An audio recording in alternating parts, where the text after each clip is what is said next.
Hey, it's Sue Greenwald here with Awaken Steps to Health. Just a super quick video today. Vegan or vegetarian? So I wanted to define both for you and tell you what people commonly do when they transition. All right. I'm assuming that the viewer of this video eats, regular food, meat, whatever it might be, baked goods, whatever food it is. So one of the first things I would say to make it easier to transition to vegetarian or vegan is to become a pescatarian. So maybe if you're a meat eater, you might want to taper down on the quantity of meat that you're eating. And for example, eliminate a certain kind for example, pork or whatever. But a pescatarian eats seafood and shellfish and that kind of thing instead of beef, pork, chicken, or whatever it might be. So they don't eat meat, but they do eat lesser conscious animals, if you will. Fish, shellfish, seafood. All right. So for me, when I went meatless, I did that for like a week or two, just a transition. And then I went vegetarian. All right, so vegetarian is a person that doesn't eat meat. All right. And I had to learn how to balance being a vegetarian. So how much of what to eat, when, etc. All right. So it's not hard once you get used to it. You just have to like be a little conscious up front. A vegan is a little harder. And I was a vegan for 4 months. And then I was like, it's really hard. A vegan is a person that does not eat animal products of any sort. So not only do they not eat meat, they won't eat eggs.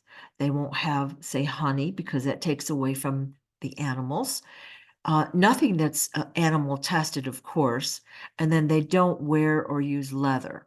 All right. So that is a little bit more constrictive because a lot of times if you're out, a restaurant will use eggs in their baked goods, their bread, their breading, whatever it might be.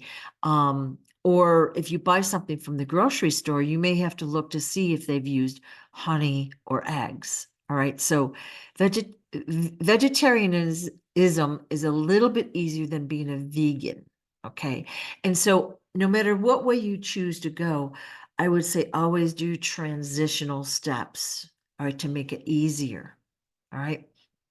So again, if you're going to start weaning yourself off of meat, you don't really need meat every meal like we're taught, right? Like with a big breakfast, we've got to have bacon, we've got to have ham, we've got to have whatever sausage.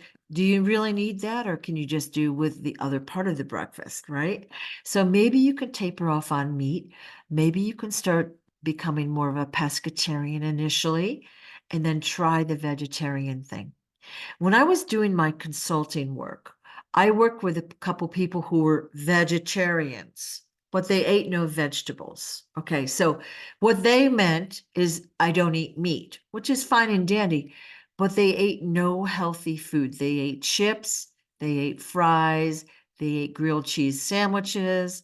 I mean, super not healthy diet. And I finally actually fired a couple of them because I'm like, if you're not going to eat a single vegetable ever, why are we talking? Because that is not a healthy diet. All right. So if you decide to go to vegetarianism, I would ask you to eat some fruit and vegetables once in a while. Okay. You can certainly do without the meat part, but you want to make sure you're doing everything in a healthy fashion. All right. I will be back in another video talking more about meat and how to get that out of your diet more easily and why you might want to taper down on meat. Thanks so much. Oh, geez.